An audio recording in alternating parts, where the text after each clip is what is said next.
Yeah. I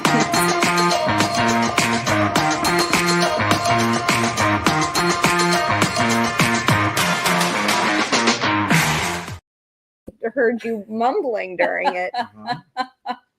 The reverse scroll is how he operates his mouse, too. None of that. None of that. Hello, everyone.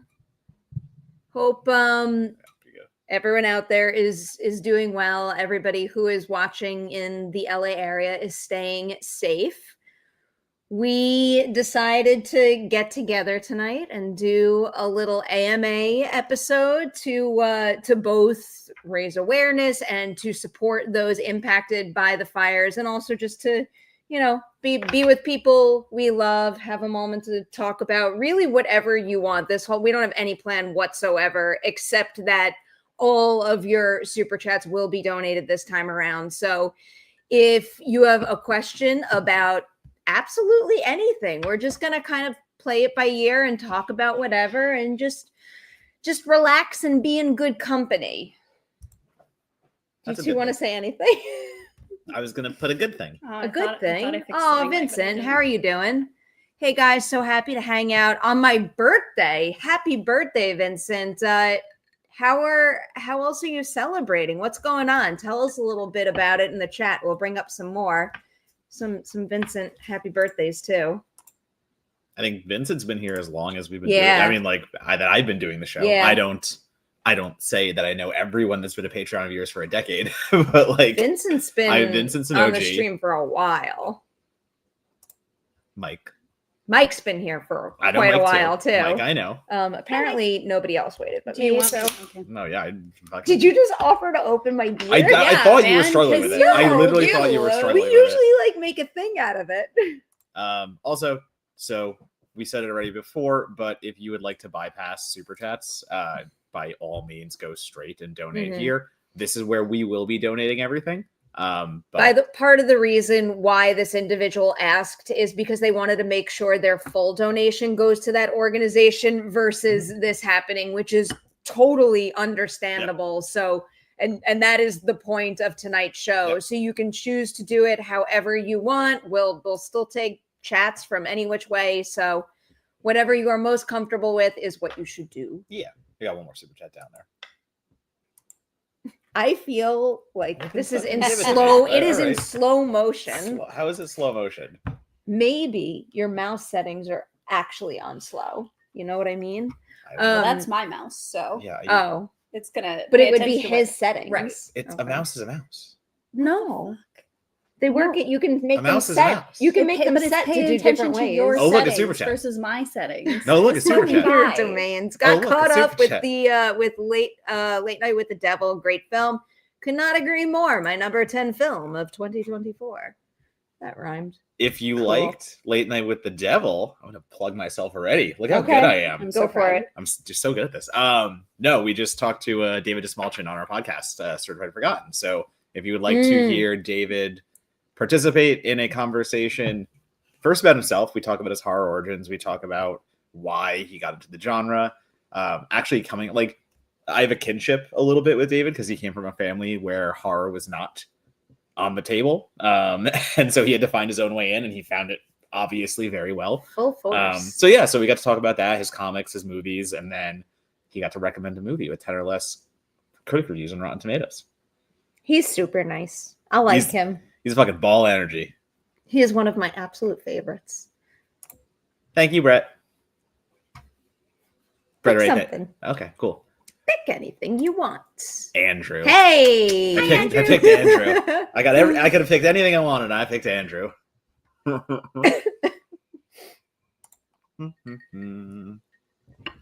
Alex wants to know, what films are you excited for at Sundance, and are you moderating any panels? So excited for the festival. I don't think. Oh, there are panels. Often I don't go to the panels because my whole existence at Sundance is usually staying in our interview studio where we just do interviews all day long. So I don't really make my way over to those, but I would love to do one of those one day. I'm trying to think. So because of the situation, a lot of my screenings and plans rightfully got canceled. So I'm not fully caught up on my list right now. What was the movie that we referenced the other week, though? I mean, which one? The we Iowa referenced here? Debris movie? Opus? Opus. It is Opus. Yes. Yeah, it's Opus. I believe Love Brooklyn is the one that DeWanda Wise is in, and I'm just like a big fan of her as an actor and a person. She's been a multi-time ladies night guest, and she's always been really supportive of me in the show, so I appreciate her, and I always want to support her work, so that's at the top of my list. Isn't there, am I correct in remembering that there is a Dave Franco, Allison Brie Midnighter? I'm bringing it up. I'm bringing up the Midnighters right now. It's not like there's anything that's going on that's like distracted you from film and television over the last week. My brain, I feel like I've said this often, but perhaps even more so. My brain is quite mushy. Right, yeah. Quite mushy. Yeah. Oh, Rabbit Trap. Yes, Rabbit Trap. Is Rabbit Trap? No. Or is that the... No, that's Dev Patel. That's what I was going to say. That's the Dev Patel one. They didn't put a title for this one. There's another...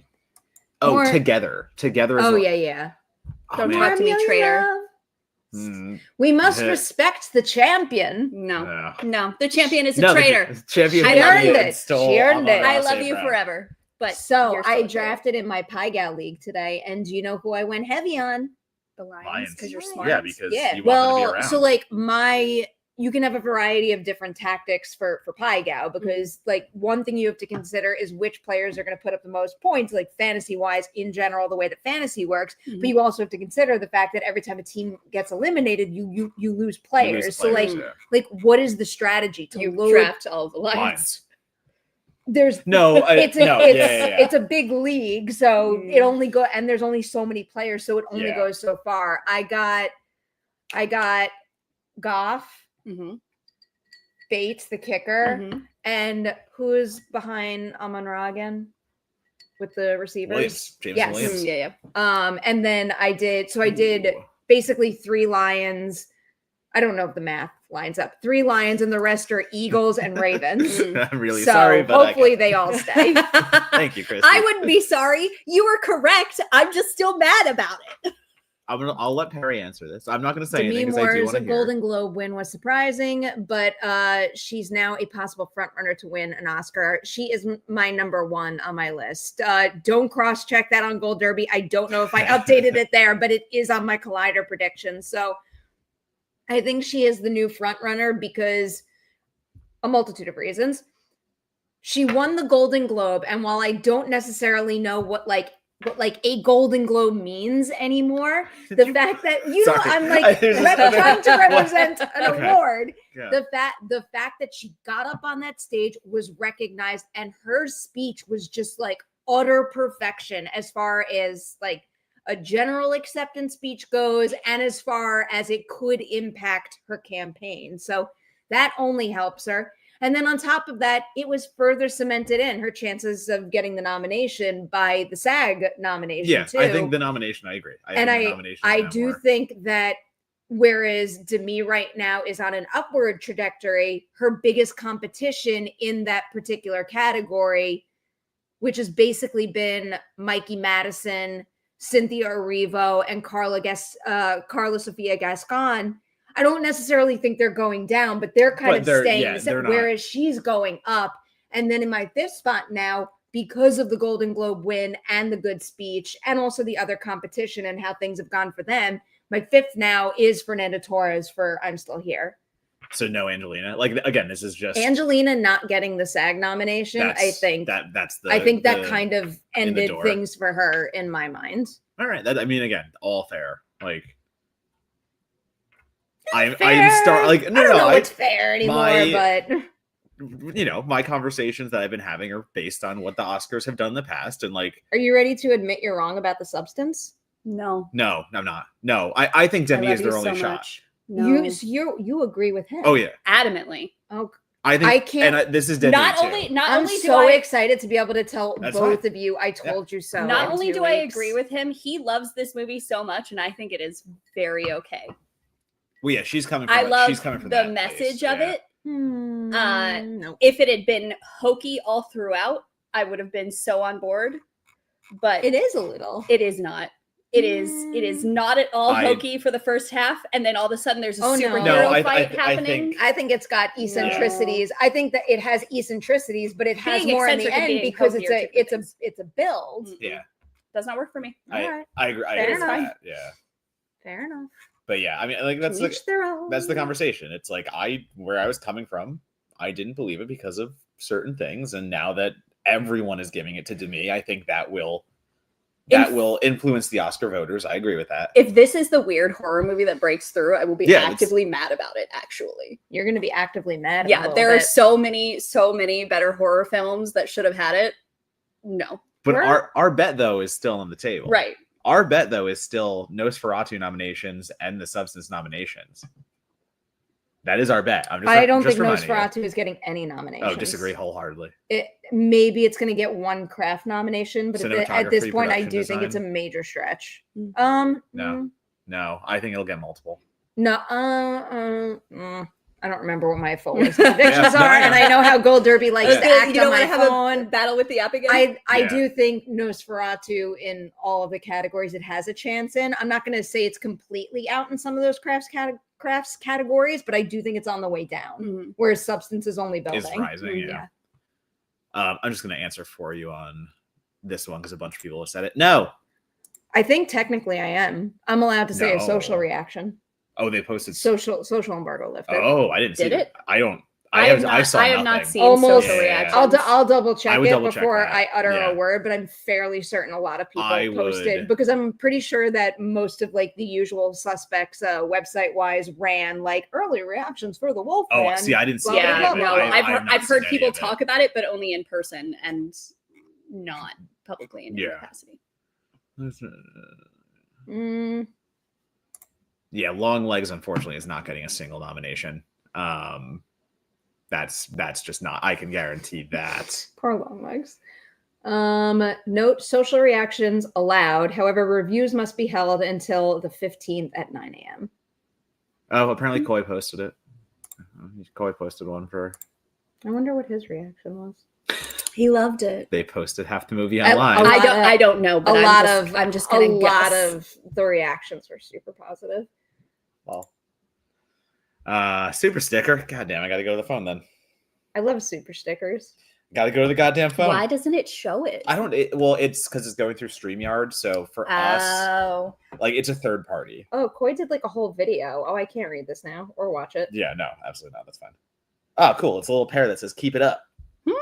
Look at him doing. Why is that a pear? Weights. Yeah, or avocado? Yeah, that's what I was thinking. No, it looks like a pear because it's gotten a little belly. Chad, is this a pear or an avocado? It's a pear. It's a pear, right? It's a pear. Yeah, we got pear. It's got a little leaf on they its can head. all see the chat. They don't need that's to right. hold up your fucking phone. Oh, dumb. I enjoy that. That's fine. Hey, chat. This thing that I couldn't see, can you see it now too? Pick another one. I haven't really been paying attention. Why? You're in charge of the mouse. Aren't you so glad you're sitting between the two of us this episode? I'm gonna leave. You're stuck. You're trapped. Are you gonna like limbo under the table? Oh, Everyone knows it's a pear. Pear. So much hate. Pear. I'm a pear. Oh, it's someone a pear. really wants me to talk about Jennifer Lopez. What keeps happening? Yeah, so that's because like if you do this, doesn't it do fireworks? It does it sometimes. I got it to work so many times. If you do thumbs up. No, it's supposed to do fireworks. Yeah, it's the new Apple video stuff. Someone keeps asking, I see it, about Jennifer Lopez for Unstoppable. I liked Unstoppable, but like that is so far out of the conversation. Whether anyone is deserving or not is kind of a non-factor just because it didn't break through in the conversation like it would need to, especially because there's so much competition there. I see Wolfman again. Yeah, a few people asked about Wolfman. Wait, I think we missed something. Okay, we definitely missed. Okay, so let's just do this then. Okay, go. Two. I think here. Is it your first stream? What's going on here? Motherfucker. I don't like whatever. Robert wants to know I need Nosferatu on 4K ASAP. Also love David D. We're going to get that. For sure. There's we're absolutely gonna get I was rewatching it again the other night. It's a good movie. This is a good movie. Do you not like it? I liked it. Okay. I'm take not that. in love with it. No, I get Yeah, that. I like it, but I think Aaron Taylor Johnson is the breakout great. performance he's of great in that. that. And Oh, really? I have I'm fascinated by her work in it. I think Lily Rose Depp is just flailing a lot, but Oh. I think Aaron Taylor Johnson is great. But she's flailing so well. I'm so proud of It's you. expert Great flailing. work. Great work. I thought she was quite Oh no, good. I liked her. That was actually me defending her. So I actually okay. quite I liked her. so No. I was couldn't so tell there. Oh, sorry. I was so confused after I watched it because I watched legitimately- it later than everybody else. Because I can't remember why I missed my screening, but you I missed were my screening. in a place, I think. Wicked? Sure. Oh Yeah. no. No? I was in Oh no, Prague. we got to see it way earlier at that, yeah, in at November. the But that DGA. doesn't justify me missing my screening. That's fair. I might have been in Prague. I don't know. I saw it way later than everybody else. And so like I went in very much expecting to be awed by Lily Rose Depp. And instead I was like, Aaron Taylor Johnson gave the worst and the best performance of his career Oh, in in a single year. 2-week box office Yeah. span. Like obviously Craven. we're not filmed at the same time, but Yeah. like I the didn't. duality of man. I didn't see Craven. Duality of one man. Of I one can't. man. I That's can't what that- comment on the that's- quality of his Right, right, performance in right. that. Oh, you brought up another one. Toon Talks. Oh yeah. Hope you guys are doing all right. Have any of you seen Wolfman yet? Seeing it Tuesday. We should probably also address the first half of that. We are very lucky to Oh my God, all yeah. live in a place where it is between fires and evacuation zones. So like we're very fortunate to be able to stay home sweet home safely and also have things like electricity and drinkable water and things like that. And we're very, very grateful for that. But the reason why we're doing this stream and we're donating is because so many people don't have that right now. So don't forget, all of the live chats tonight are going to be donated. And if you prefer, it was way up to the top. So I've Yeah, maybe used we this should just, like, leave ridiculous. that up, like, Can we and then pin it? just. Oh yeah, can we pin it? Start. I So will we can keep start going so I back can to keep it. going Yeah. back. If you don't want YouTube to take a cut of your super chat and you want all of your money to go directly to the organization that we're donating everything to, you can see the link right here. Just go on over there and you could do it directly yourself. And now I just want to add to that real Reverse. quick to other people who are also lucky and in our scenario where, you know, we still have homes and electricity and water. The air is still poison. So please be sure that you are wearing a mask when you go outside. You're not inhaling ash, anything like that. That is still absolutely going to be an ongoing situation. So please take care of yourselves. The end. that. That. And then the other half of Toon Talks super chat was, have any of you seen Wolfman? I have. Seeing it Tuesday. You saw also. No, I see it Monday. No. They only did the interview junket so far, Yeah. Press I was there. screenings- I was press there with screenings on Christy Monday. and a bunch of other people. and the embargo doesn't break until Wednesday. So Yeah. it's gonna, you gotta wait until I'd Wednesday say- for I the mean, I review feel like embargo. people could probably tell the fact that like I keep not saying anything. My You my can do very social. my very brief social reaction would be I really admire what Lee Winnell tries to do in this case in terms of bringing back an iconic universal monster, but doing so in like a character forward manner where it's less about like, ooh, high concept, ooh, monster, and it's more about exploring something deeply human about the characters that he's focused on. I don't think it works nearly as well in Wolfman as it does in The Invisible Man. Mm-hmm. So that's where I landed. There you 'Cause go. My brief reaction. Invisible Man is a man. Wolfman, creature. There's some other. I will. Yeah, you can't say more. I haven't seen it. Yeah, I'm just. I that know- is me talking out No, loud. I just have questions about yeah. that statement. It's Um, just me talking out loud. What I will say to make you feel better is early public sentiment is frequently positive, but all of the conversations that I've had in private have been, Oh yeah. uh-oh, And Oh boy. uh-oh. to be Lee completely Winnell honest, is so talented. I did not post anything Right. I like because I Insidious 3. like if I want to keep posting reactions and have my word in reactions trusted, I know I have to share my thoughts whether I like a movie or not. Mhm. In that particular case, it was a screening that ended very late. My interviews were early the next morning, and then after the interviews were over, everything happened. So, and I haven't Yeah, posted on social media yeah. since. So there's why. No. It's been so weird to watch like people just go on normally, and I'm like, stop. There's some stuff going on. Yeah. Just looking at things. Companion. I'm so excited. I have not Companion. seen this trailer. Oh, it's good. Mr. Jack Quaid doing some usually he's Huey. He's kind of the soft boy, except for Scream. I was gonna say Scream, he played a whole fucking villain. He got to be a villain in that. Whole But meninist monster. I very much like the approach of Companion, where it is the doll gaining consciousness and fighting back against Jack Quaid, who is the doll owner. Do you know the premise of Companion? No, is that her? I'm not saying anything because I'm afraid to. It's the trailer. What? Is the People probably Is I know what you're is saying. the I will not doll say Sophie anything. Thatcher? Is my question. Your trailer I'm interpreting boy say things. this. I'm interpreting things from what I've seen from the trailer. There is a doll.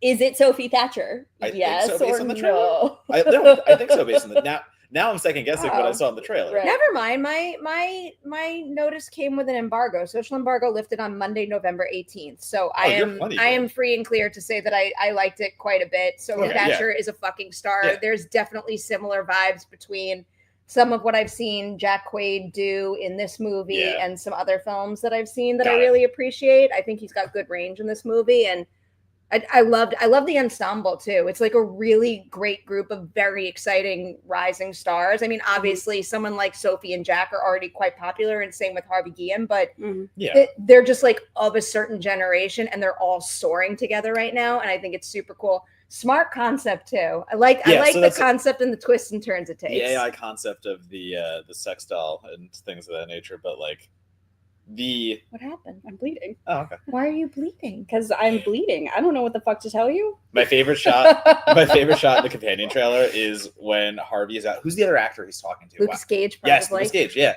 it's He's Harvey and great Lucas in Gage talking on the everything. phone, Little being Stranger Things, baby. No, no, am I making it up? smile, Oh, Smile. smile, head bash. yeah. No, Roadhouse. oh my god, bro, he's Chilling Adventures of Sabrina. White Lotus. I forgot Is he in Roadhouse. Chilling Adventures of Yeah, Sabrina? he's Dorian Gray. Anyway, my favorite shot of the Companion trailer. Really? I mean, you remember Roadhouse over Sabrina? No, it's he's Catman in Dead Poets Society. No, Dead. No. Now That is I'm so so You're saying confused so many to things say, that aren't what the same. fuck? Dead Boy Detectives. There you Oh, go. I Words didn't- are Got hard. there. I didn't watch it, but I almost watched it because of him. It's All right, not good. let's keep moving then. I like the trailer. It is quite good. It made me laugh hard. There are dumb jokes, and when Harvey Guillen is on the phone and she runs outside, I had laughed very I hard. also, again, like the movie quite a bit and highly recommend seeing it. Yeah, I'm ready for it. I thought you were reading the super chat. And I was Yeah, like, none of that's- those words are on the For- screen. For a minute, that is what I thought. Have any of you seen Harbin? Great movie have that not. showcases the struggle of Korea to free itself from Japanese occupation. Brutal, tense, beautifully shot. I no, mean, but I love that yeah. description a lot. If you like if you want to watch another movie about Japanese occupation in Korea and things of that nature, but you like horror, go watch Exuma. Hmm. See what I did there? Yes, I do. I found a way to plug Exuma, and it actually Very fits because Exuma rules. Uh-oh. We did this already. That's the happy little pair. It's a pair. It's a pair. All right, next up. Damn. Longtime fan of Perri. Homie Also Perri, of Coheed fuck. and Cambria. Rocking Valid. shirt. My thoughts go out to LA. Thank you. I appreciate it. I Yeah, didn't it's my even Coheed. realize. Yeah, well, go Good sure. stuff. Good stuff. I didn't even eat anything. What are you? No, there's It's just lots dog hair. of there's lots of Rogers on That's you. fine. I mean, you can't really see it there. Thank you. We appreciate that, and that is exactly what this is about. Yes. Another one that I will show us and not the chat. Super sticker. Chat, what is it? What's the super sticker? What am I gonna I find just right now? love super Where's my stickers. YouTube? Why do you close it? Why would I open it? It burns so much. You're home with outlets. All right. Why is everything that I do fucking questioned? Thank you. Oh, that's It's cute. a It's a little fox. yeah, it's a baby. Yeah, or a fox. corgi. Oh, could be a corgi, you're right? No, it's Fox. Fox's No, tails could don't be do that. could be a corgi. Again, we don't know what the super sticker is. Chat, what's the super sticker, chat? What is this? We can't. What is You this? got it. There you go. We can't tell the difference between foxes fox. and corgis It's a or fox. pears and No, avocados. that's a fox. Fox don't have curly tails. They It's have fine. bushy tails, and it's a big tail, so it goes up. It's a bushy tail, and it's a fox. Boom. Prayerful Breaths, Rain Dances for SoCal, Mikey, Demi, Carla, Cynthia, and question mark. Perri is the GOAT. You three could give FYC a run for its money. Love, love, love. Do you guys have a prediction for that question mark? My prediction is Fernanda. Mikey, Demi, Carla, Cynthia. My girl Cynthia's there. That's all I care about.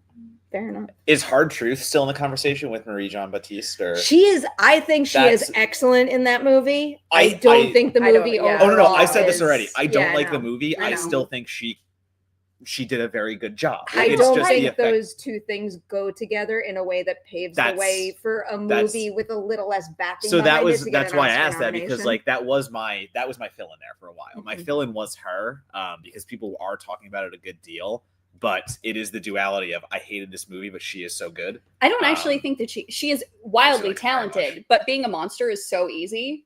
Like there was nothing difficult about the performance that she did, except for the I character. could also.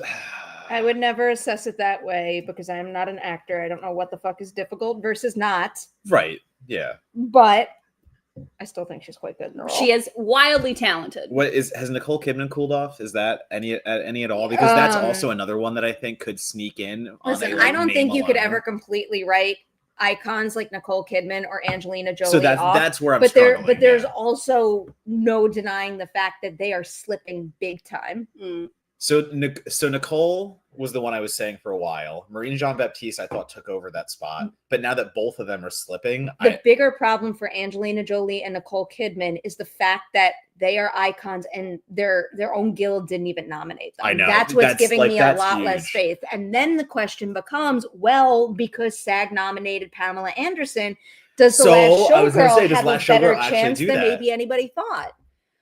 Personally, I think both Last Showgirl nominations are going to remain SAG things, and I Yeah, do and think those that are just there. particular slot is going to get switched up for the Academy.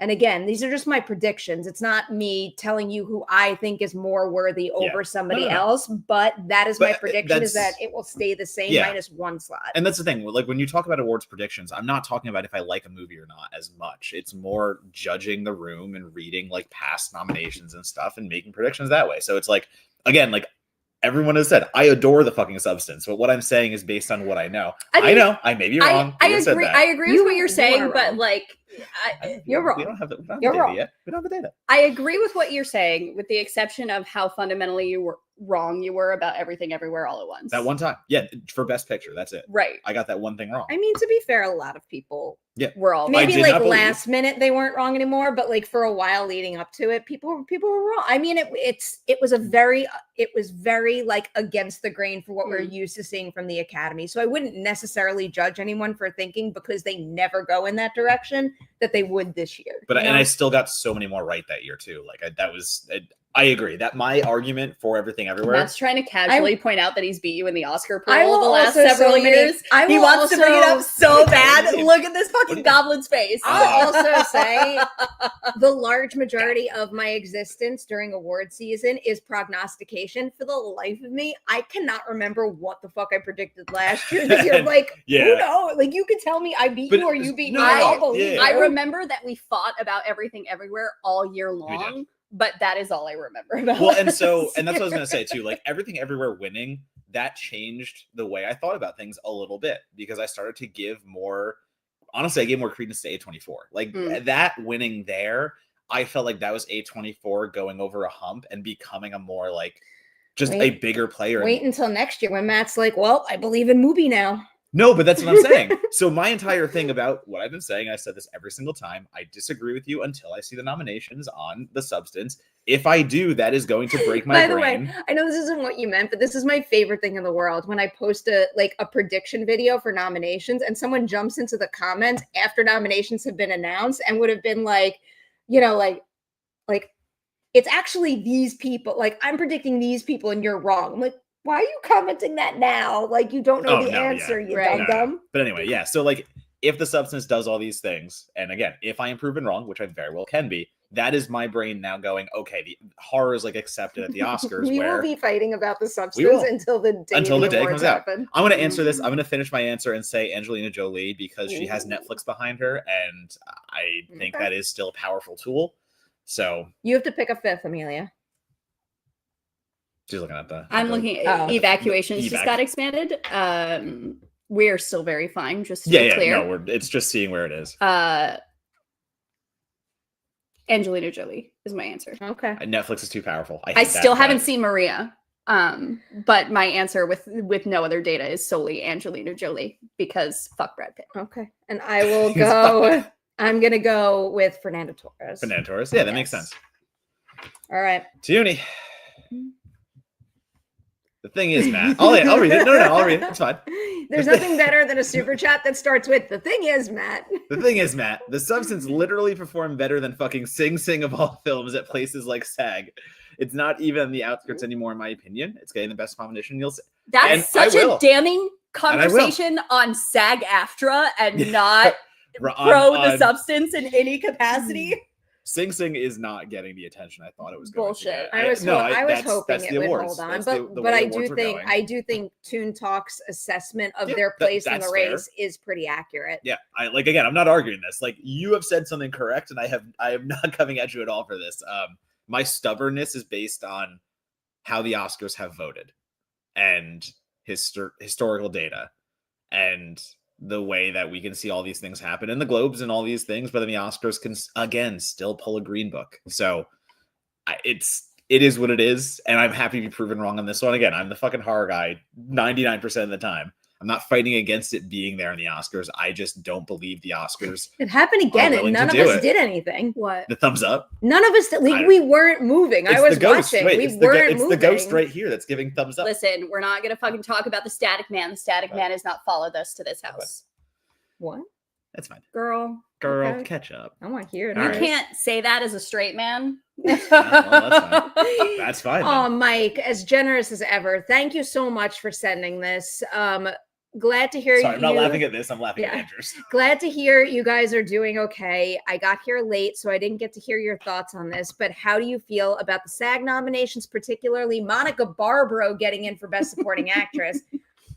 I love how your voice. That? No, your voice changed. I'm laughing because of Barbaro because it has come up so often. By the way, after that night out, the first thing I did when I got home was I looked up a video of her saying her own name. Brief context: we know somebody who used to go to school with Melissa Barbaro. Monica Barbaro. And she pronounced her name differently in high school. She said she told us it was Barbette. And it sent Perri into a full-ass spiral. No, I had her on Ladies' Night. I literally said her full name to her face, and the thought of mispronouncing someone's name makes me, like, so sad. But I didn't. She probably just changed it after high school. Maybe she did. Anyway, that particular category, Monica Barbaro, Jamie Lee Curtis, Danielle Deadwyler, Ariana Grande, and Zoe Saldana. I think that makes the top three in that category. Danielle Deadwyler, Ariana Grande, and Zoe Saldana. I don't think Monica and Jamie Lee Curtis are getting in. I would probably be more inclined to bump Jamie Lee Curtis off the list, again, because I don't think The Last Showgirl is going to play as strongly with the Academy. No. Monica Barbaro, I think, does have a chance, though, and I think this particular nomination is a big deal because Elle Fanning also didn't get nominated, and a lot of the conversation has been like, well, not that it has to be this way, but which one of the ones from Complete Unknown is going to get that nomination in that particular category? And the truth of the matter is sometimes it does become a little difficult when two people from the same movie split votes. This at least separates her and will hopefully make the studio want to put more resources behind her campaign so that it translates to an Oscar nomination. I still do think she has an uphill battle. I still think Margaret Qualley has a very good chance given how present she's been this whole season. And I also am not writing Selena Gomez off yet. Again, Netflix machine behind her. It is already abundantly clear that Amelia Perez is doing quite well on the awards circuit. So there are others who could take these slots. My feelings about Amelia Perez as a film aside, I think the performances in that film are so great, with the exception of Selena Gomez. I think she is so fundamentally miscast in that role. Like, her line delivery of "your voice still makes my pussy quiver," or whatever that line was, is so embarrassing for her. It's just like, it's supposed to be so like sultry and like, I need you, I want you, and it's just like, oh, Again, not laughing at that comment, laughing it's at very yeah. Motherfucker. Yeah. Yeah. Well, now you all get to see it. I had another Congratulations. point that I wanted to make, but it's gone now. Wait, were Yeah, we go just back. Oh, well, I just want to bring up this comment about SAG too, because like a lot of people who are big Wicked fans were panicking when Amelia Perez dominated and Wicked didn't get all that much at the Globes. Again, I don't think the Globes matter other than them being a platform to be like, oh, look at what we did. Here, our speech, so you vote for us. I do think that plays a factor. So yes, that is good for Amelia Perez, but it also doesn't like, it's not doom and gloom for Wicked because they didn't win Globes. No. Also, the cinematic achievement one is box office achievement, whatever. Embarrassing. But what does matter are all the movies' SAG nominations, and it got way more nominations than anyone expected. We did expect Ariana Grande and Cynthia Erivo. It was likely that it was going to get an ensemble, but there was still a chance it would get bumped out of that category. The fact that it got an ensemble nomination is a huge deal for its Best Picture race. I think that only bodes well for it in that category, and it makes it an immediate frontrunner alongside Anora, Amelia Perez, and Conclave. The Brutalist not getting an ensemble nomination definitely hurts its chances to win Best Picture. The big deal for Wicked is two other categories, though. Jonathan Bailey, out of nowhere, getting a supporting actor nomination over, I believe, Guy Pearce for The Brutalist. That's a big deal, and that just goes to show how much support there is for Wicked. And the same is true of its nomination for stunts. Like, it is the most nominated film for SAG. That's a big deal. What? For stunts? Yeah. All right. I want to make something clear here before we watched Dancing Through Life? It's remarkable, but it's one scene. Anyway, like there are that's fucking Dancing Through Life, my good bitch. All right. Who cares? SAG loves Wicked, and Wicked's Right, gonna win amazing. everything. I want to be clear to the Selena Gomez stands out there that I think Selena Gomez is wildly talented, with the exception of that one film. Thank you and good day. Yeah, she's great. She is great. On screen, vocally, tremendous. For the record, miscasting. The other nominees for outstanding performance by a stunt ensemble are Deadpool, Wolverine, Dune Part 2, The Fall Guy, Gladiator 2, and Wicked. Man, if Fall Guy doesn't fucking win I that, that's kind of aggressive. Like, I love Wicked. You know how much I love Wicked. I am perfectly fine with that staying a nomination. Next one. Boom. Wiley, what's up, friend? Seeing the fire in LA has made me physically sick. Very happy you guys are safe. Odd question, but what Don't laugh in that moment, man. what you guys No, like? talk about it. What were you guys like at 24? I just graduated college with an entertainment degree and feel lost on finding a job and just life. At 24, I was living at home, still not my choice, not in like a bad way, but like I was working in New York City, living in Jersey. I had no idea what I wanted to do. I took the first job I got. I got really sad and depressed because I was wasting 3 hours a day commuting. I stayed in my hometown bubble, maybe a little longer than I should have. And I would say like a year, I think 25 or maybe 24 is when I moved out. But like, that is when I kind of had my moment of like, I felt stuck in place. I did all these things. I just kept doing the same thing. And I like took a month where I just kind of like fucking ghosted in a way. Like I just went back. I was just like, okay, something's not working. I need to figure this out. And within a month I had like figured out that I wanted to like move to New York City. Like my hometown was working for me. And by the time like 25, 26, like that's when I started feeling better about things. I think it's very easy just to get out of college and fall into a routine and just do the easiest thing. Because why the fuck not? Like the job market's on fire, everything's on fire. Like that makes sense. But I don't know, like that mid-20s, like I just took a huge risk and it has paid off tremendously. And I don't know if that's the best advice, but like, I don't know, but you can stay there and feel that and not You look know, like but... you have something to say. I don't. Oh. Yeah, no, like literally, like it's that thing of like, I might be another one of those moments now, like at 35. I'm not going to say like you figure things out and they go through. Like, I think a decade later, I'm now once again being like, okay, I think I might need to figure out what the next step is. But, you know, I think about my early 20s, and a lot of that time was, I'm not going to say wasted, but, you know, I was stuck in a rut, and mid 20s happen and you start figuring things out. And like, it's part of growing up. Like, your brain doesn't stop forming until 25 anyway. Like, The rut inspires you to like act and grow. So it's not wasted time. no, but like, it shouldn't take the rut. No, Matt takes a really long Yeah. time to make a move on the things I that think- distress him. Like, I see the rut and I keep digging downward. and I he just think- digs it deeper. I do think about that a lot though. Every single time I'm like, I wish I did that sooner. I'm like, but if I did that sooner, I probably wouldn't have been as ready for it. And then it wouldn't have panned out the same way. And then I wouldn't have had the things that I do love now. Mhm. I had to do the math before, but at 24, so I graduated undergrad, and a little while after I got like a dream job working for Real Talk with Jeffrey Lyons and Allison Bales. I don't know if you ever heard of that, Yeah. but I loved it. Was so happy. Show got canceled and I was fucking devastated. Like absolutely crushed. Thought that was the end of all of my hopes and dreams.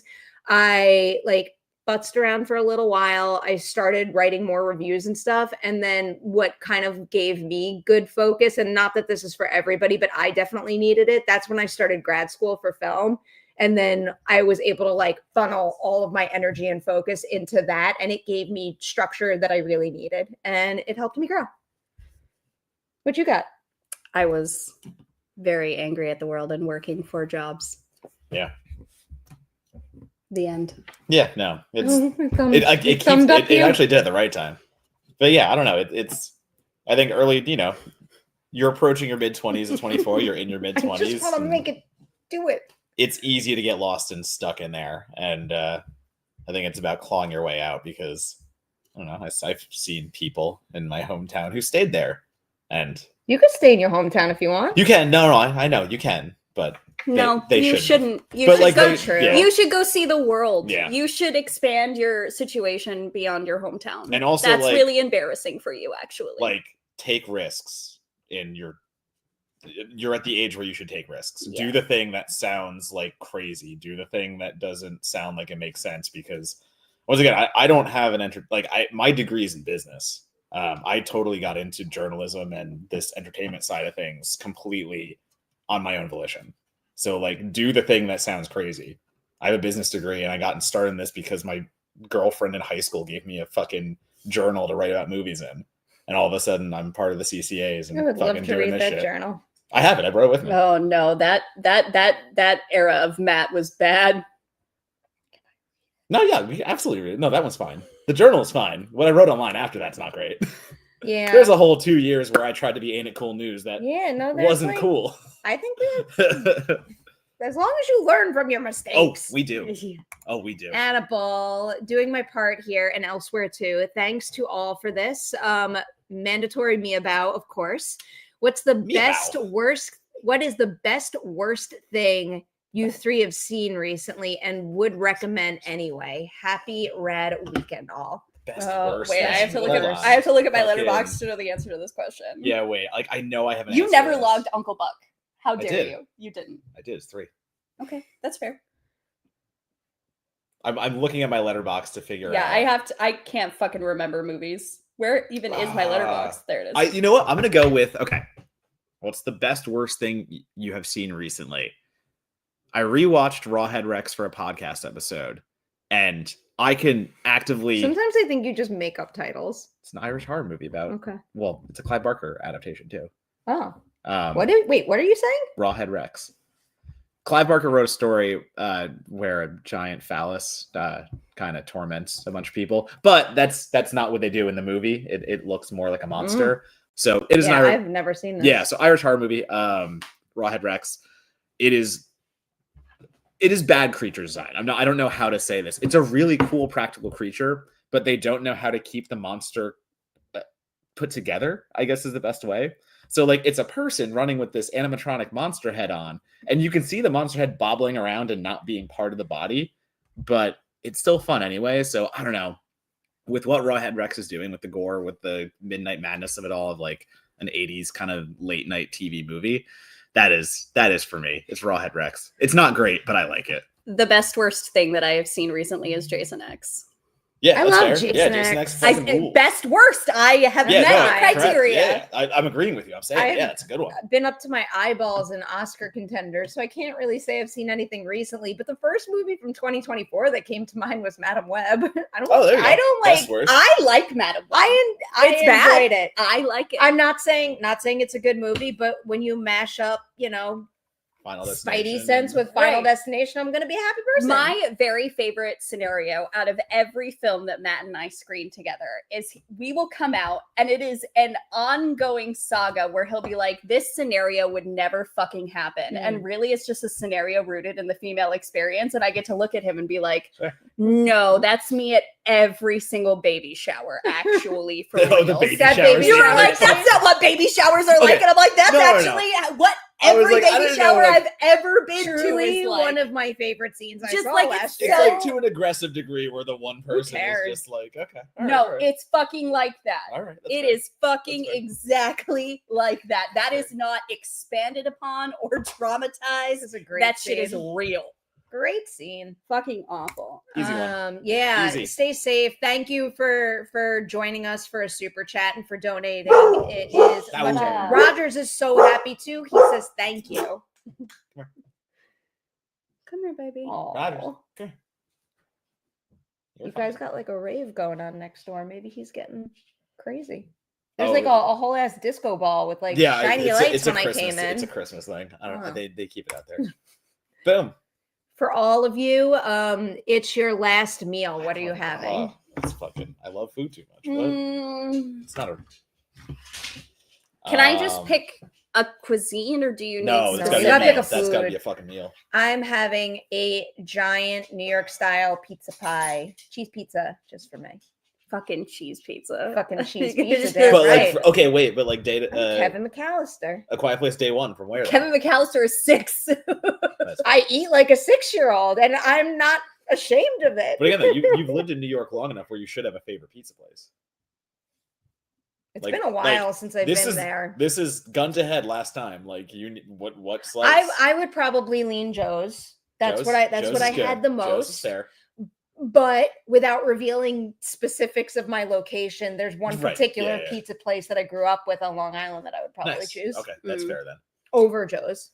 Tteokbokki with a kimchi pancake and a big old pile of Okay. bulgogi. Yeah, that's fair. Stop moving the table. Sorry, I didn't mean to. I think it's still fucking. If I'm going out, it's we make a big old Italian dinner, like or we used to when I lived home and stuff like that. Our eggplant parm is one of the best things I've ever tasted. So my homemade eggplant parm with She made the face first. I didn't do shit. you know my habits as an eater. You know my habits as an eater. You know I'm a gigantic carnivore and like all this stuff, but I still Fucking- are You're an omnivore, first of all. whatever. That's fair. I eat everything. Can you pull down the super chat just for 1 second? Hey, buddy. This little boy just wants to make a cameo.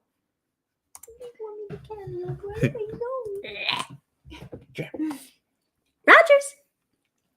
Hi, baby. He's like, what? He's like, excuse me? He's so happy Excuse me? pets, and we're all here. Oh, he's gone now. Okay. He's Andy. But yes, homemade Good Italian. boy. That's Good it's just boy. I'm a Jersey boy. boy. I can't get away from that. Okay, what's next? It's got to tilt a little that Okay, way. bye-bye. Okay. Another. A few others. Boom. Boom. Yeah. Prayers Just for fucking Los yes. Angeles, my old home. Thoughts on Colman Domingo joining the Running Man as the game read show it. host? He will have an even bigger 2025 with this and Michael. We have to pause for a second. You keep reading ahead, and as Yes. Perri is reading something Oh, okay. deeply tragic, you go, That's fair. yeah! That's And that not- is why I keep looking at you The going, fucking- no. I read Colman Domingo. Right.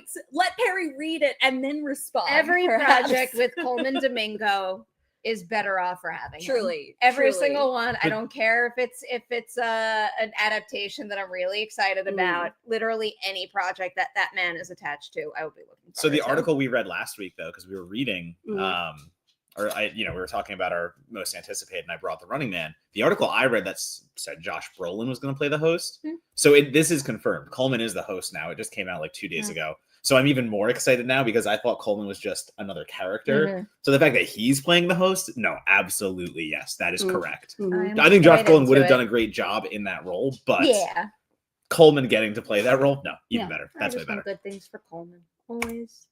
A Best Picture Marathon is my one chance to see good stuff each year. Of the likely 10, which should I look forward to most? Are there any I will struggle with?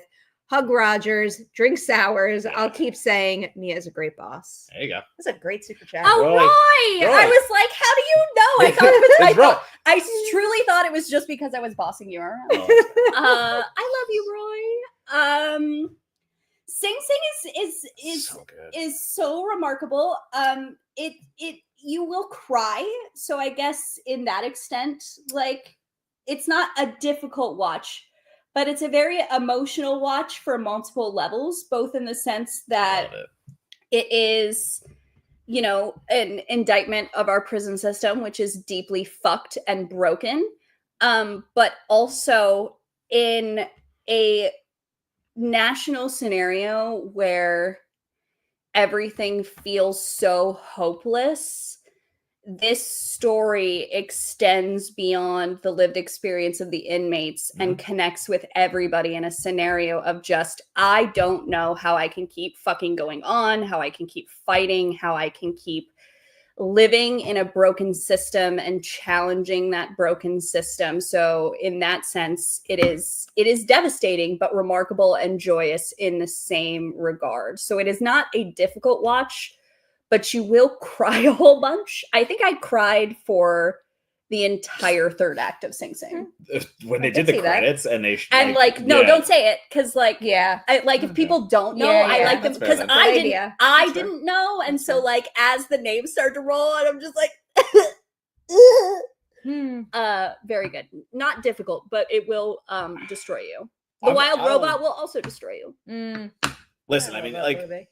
If ultimately the substance makes it, that fucking be stoked for that. But I will take Conclave. I enjoyed Conclave, a very good deal. The Real Emissaries of Vatican City was everything I wanted in the drama, and it I keep calling it Mean Girls, but for picking the Pope. It's that. It's great, but it's Mean Girls, but for picking the Pope is hysterical. Actually, it's two things. This is something pointed out on Blue Sky, so like it's something I obviously picked up while I was watching it. But I love how everything would have broken down. Oh, another drink. I love how Conclave works because everything would have broken down in the Vatican City if not for the nuns. Like the nuns are the ones holding everything together, and I love that is acknowledged in the film. No man can get their house in order unless a woman yells at him first. Yeah, so like the nuns being such a big part was so funny, but also just, I mean, right from the top down, like Ray Fiennes to Tucci to John Lithgow to just keep going. Like the entire cast is doing so fucking well. Like it is just an expert cast playing characters that are tailored to exactly what they should do. I mean, Domingo for me is who I'd love to see win Best Actor, but I won't be mad if Ray Fiennes ends up winning. I know Adrian Brody is the front runner, and I love Ray Fiennes so much, but I think I would be annoyed. I wouldn't. Like he's so remarkable, but I don't think I think his Menu performance is better. Oh, I love the Menu. I like both performances, but I'll phrase it this way. I suspect one of the greatest acting challenges in the world is playing a character who is like somewhat trying. I mean, he's really not actually. I'll walk this back a little. Playing a character where you firmly believe that you could see and feel the wheels in their head turning, even when they're not stating what they want or what they're trying to do. And I think that's what he does the entirety of the movie, while also evolving how he feels about himself and this organization that he's a part of every single step of the way. I think his work is phenomenal. Yeah. But I think he's so good. But like, what I don't want to happen is the Jamie Lee Curtis effect, because Jamie Lee Curtis is a remarkable actress.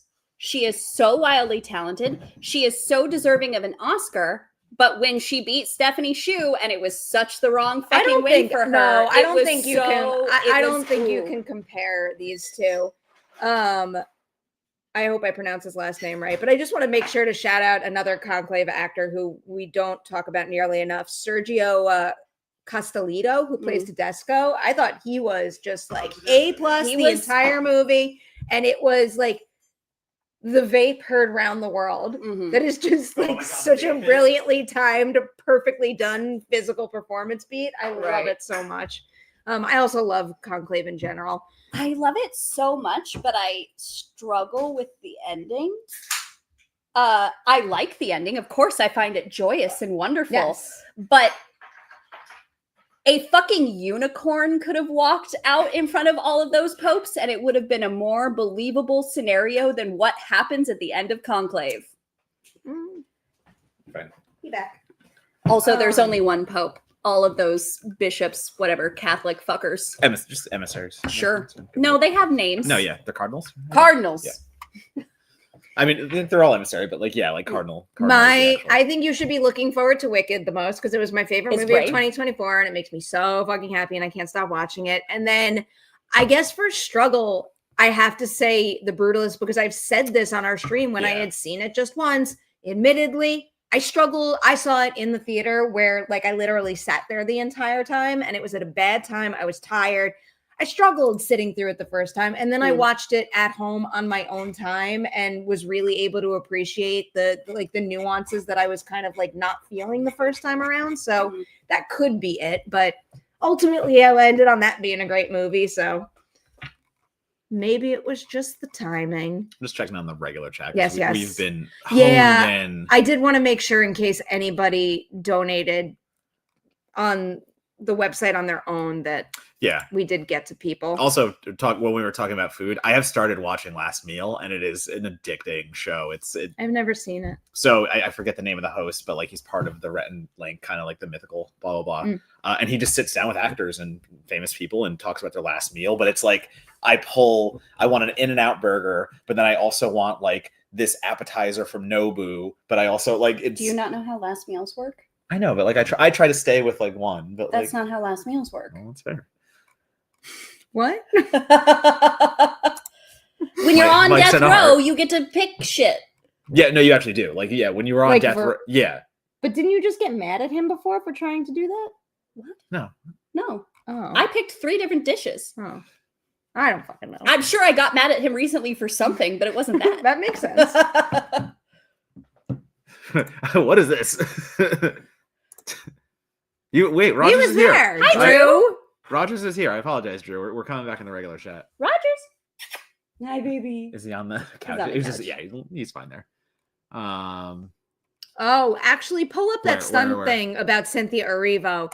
Boop. That video It's so good. That That's fair. video That's fair. might have been a factor here. There are remarkable stunts Mhm. in Wicked. If they beat Fall Guy, that's the only thing I'm going to be annoyed for Wicked winning. I love Wicked. I think it is remarkable in every way, and I will be vexed. I understand that.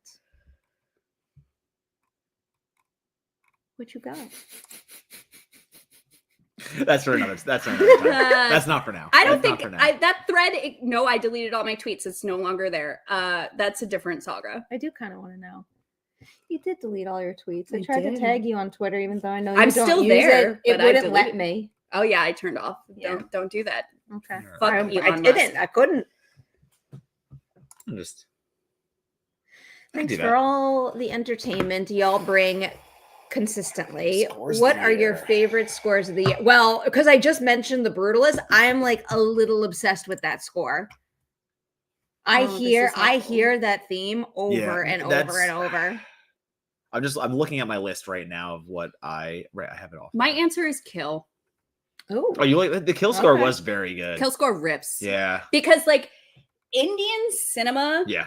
requires music, and every cinema requires music. So I know that sounds like a stupid thing that I've just said, but part of what makes Indian cinema go so hard, whether it's a Bollywood or Tollywood film, or if it is just via use of score, is that it elevates everything in such a remarkable way. My answer is kill. I didn't want to It's fine. disrespect, but like just reading his notes out of context. So I have, for those who don't know, obviously you can't, I'm scrolling through it is an entire spreadsheet of the movies I've seen during the year, and I have stars, horror, yes or no, because I do a lot of horror stuff.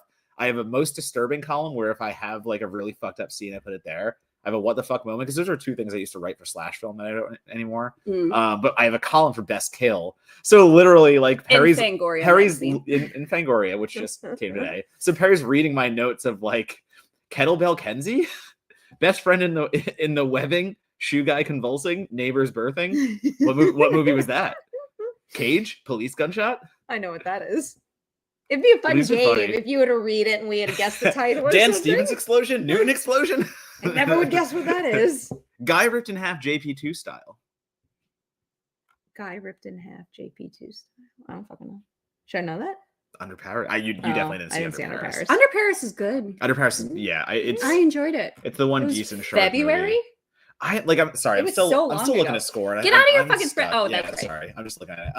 Kill is my answer. Brutalist, and I also want to give a I don't know if this counts as score, but the Sky Riley music in Smile 2 is so good. Does not count as score, but it is very good. It's so good. So I was gonna say, like, Heavier Trip came out this year, and there's a lot of baby metal and Norwegian death metal. Did it come out this year, or did it just come out at the festival this year? Oh, I think it came out this year. I thought it actually got released. Yeah. Last year. Yeah. I thought it did get its actual release then. I think he might be right. I believe you. The only reason I'm somewhat aware of this is because of the montage. That's fair. But yes, okay, cool. I think we're almost. Are you looking? Here's a fun one. I don't agree with it, but that would be fun if it What's happened. one far out prediction for Oscar nominations? Mine is Jesse Plemons for Civil War or Kinds of Kindness.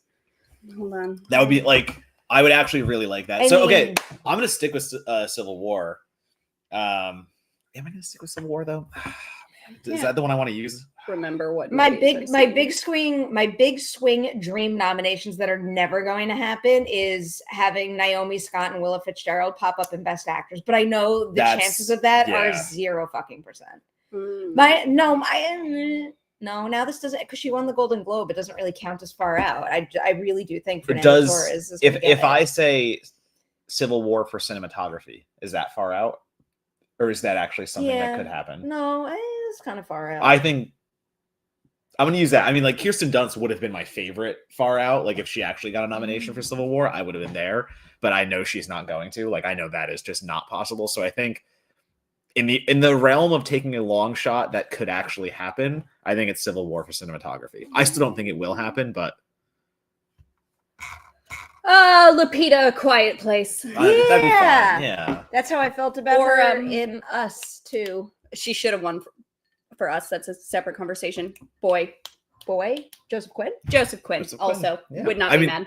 That movie alone, it deserves its own little nod for. So we've talked a lot about like how mean I was to prequels this year, and I don't have a problem with prequels, but like A Quiet Place Day One, I was like, great movie. Did we cast Joseph Quinn out of stunt casting because we all loved him in Stranger Things? So good, or does he actually have the chops? And I walked into that movie and I was like, Jonathan Quinn has the chops.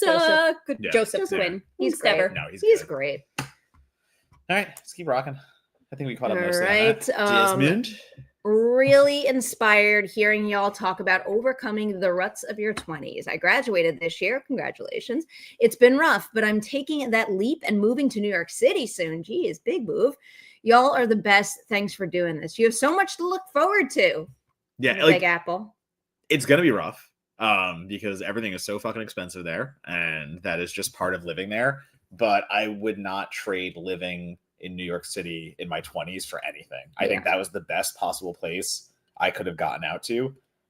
Because again, just there's nothing, depending on who you are, there's nothing wrong with staying in your hometown. There is something wrong though of staying in your hometown mentality and shutting yourself off to experiencing new things.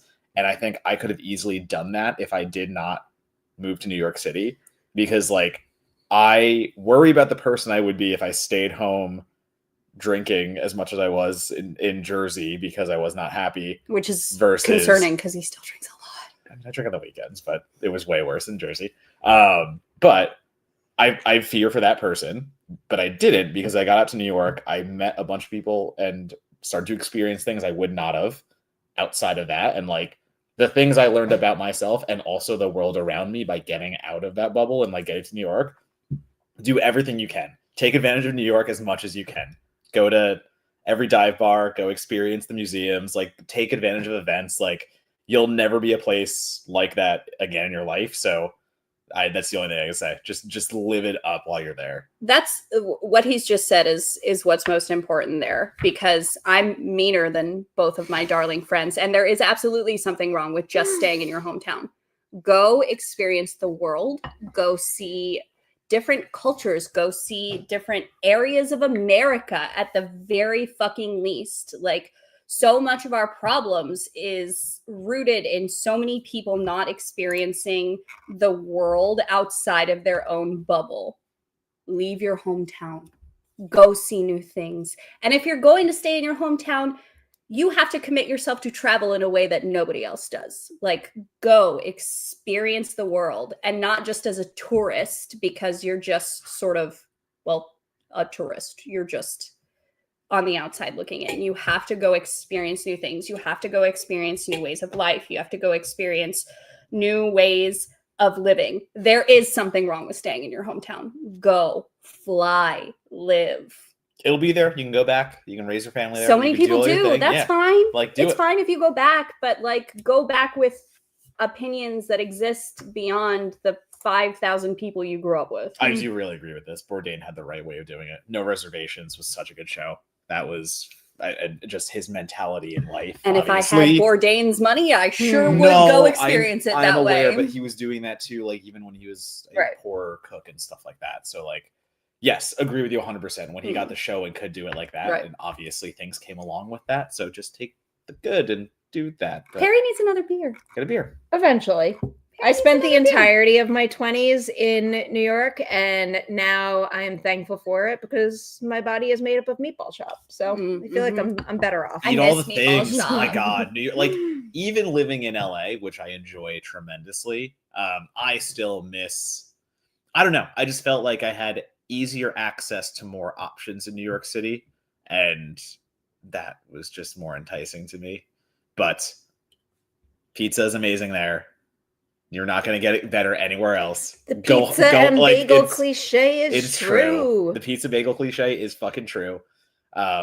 Also, go hit, if you're ever in Brooklyn, if you're ever in Williamsburg, my two recommendations are get dinner at Emmy Squared, which is a Detroit pizza place, and then go next door to Full Circle. It's my favorite, like, it's a dive bar, but it's also a skee ball bar. But it's the one place you can get reasonably priced drinks in New York. Like, you can still get the, like, $3 can of beer. Is Full Circle a dive bar? Yeah. No. Yes. By Brooklyn standards, it's a dive bar. Okay. Brooklyn's tacky though, so. Williamsburg can be. Do any of you play this but me? No, I don't play Cinematrix. I do it every once in a while. Do you want the answer? I have an answer. Wait, actually. Catherine Zeta-Jones, two-word title.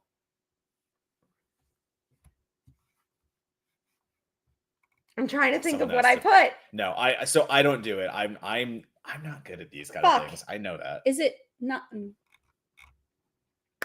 No, Roy's got to do it. Roy's got to do it for himself. No, Roy's got to do it for himself. Yeah, because you'll spoil it for everybody else. I filled it in today. I had to have gotten it. You just scrolled past it, but whoever just said I will never not be bitter about Lupita, correct. Oh, sorry. I don't even know what movie you're talking about, but you're right. I think we were talking. That was us talking about.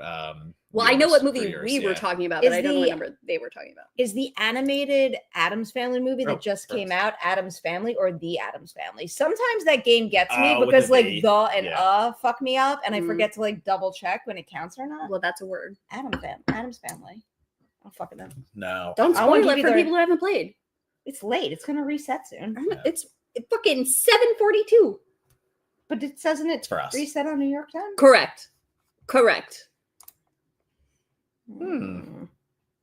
That's a fun one because we always talk about movies and not music, and music is very big in my life. I'm obsessed right now with a band called Winona Fighter. I think I've mentioned them before. Love Winona Fighter. They are just a real fucking fun alt punk band, I Oh. guess I would describe them as. And there's a song called Hams in a Glass. It's a weird title, but just go listen to Hams in a Glass. It's For the I'm record, obsessed with it. don't listen to my last suggestion. I was confusing Wednesday with that animated movie, but I did just look and I did remember what I put, and now I feel bad spoiling it, so I'm not going to. Spotify used to tell you your most recent listened to songs, and now it doesn't. What new music are you listening to? Me? Yeah. What current track right from reasons. any musical artist is stuck in your head? Oh, I didn't even read Oh, that. sorry, I put that up. The only music that is stuck in my head because I've listened to it all countless times is all the music featured in my 2024 movie montage. That's literally it. I mean, that's fair. all So my- Sky Riley. That's all my head has Sky space Riley. for. Yeah, Sky Riley, the score from Inside Out 2, Kiss the Sky from The Wild Robot, Defying Gravity from Wicked, and part of the score from It's What's Inside. Feminine Rage by Peggy. I don't think I listened to Peggy. It just came up on one of my random things, and it's literally How? what? I said how? What? How did that song ever find its way into your Spotify? It's talking about all the women throughout history who we fucking crucified for no reason, and like it's like what? Yeah, of course, every woman's fucking pissed off. They have 2 IQ cells. 2 IQ cells? Brain Yeah. cells? No, I'm gonna stand by it. No, okay. Yeah, that's Yeah, good. we're just gonna lean into that. I'm looking at my rap from this year because I'm actually kind of. My rap is literally exclusively Has Been Hotel. I literally, she showed me That this. It's is just it. has been. It's I saw embarrassing. I saw a whole bunch of them post raps that other people had posted, and it was all has been. Sam Haft and I are mutuals. Like, we're not friends, but we're friendly. And like, I messaged him and I was like, It's just bad. Can you still look at your Wrapped? you have to go to Spotify and it's at the top and just scroll to the right.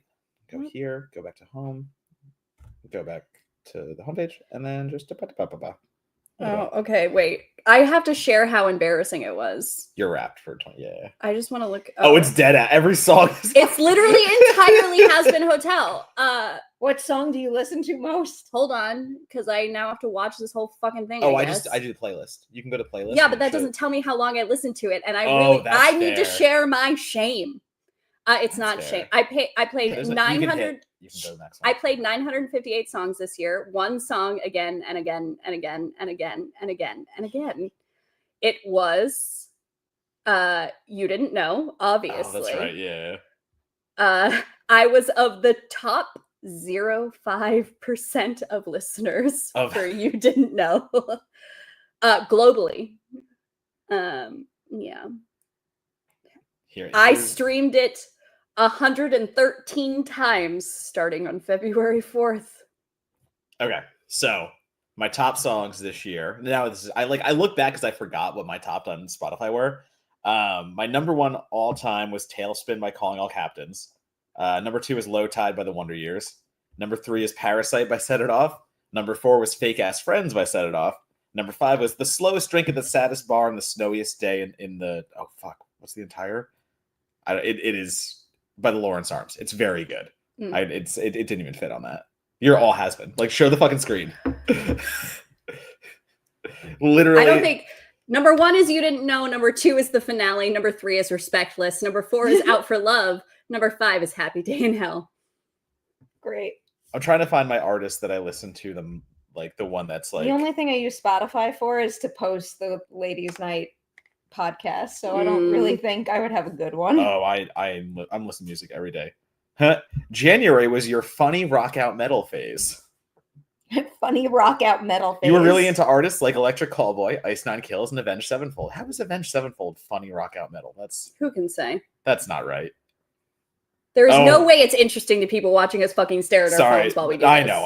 It actually is funny, like going back and the way that it tells you. June was your mall goth rockish pop punk season. Are these things? Like June was your just make mall shit goth up. rockish pop punk season. I've never heard of these subcategories So- before. Wait, I have to read this. July was my Pink Pilates Princess Strut Pop. And if anybody What knows the me, fuck? they know that sentence is unhinged. I was gonna say, what the fuck? What does? No, that is insane. Say that again. Pink Pilates princess strut pop. I have so many questions. Me too. August was my cyberpunk synthesizer soundtrack month. I think I was listening to a lot of the Ghost of Mars. Does it only register music? No, I think it does podcast. Erica Henningsen was my top artist, obviously. I mean, I had to have hold listened to on. Has Been at least once. Encino just got mandatory evacs from Palisades. So Dorina. okay. That's fair. Okay.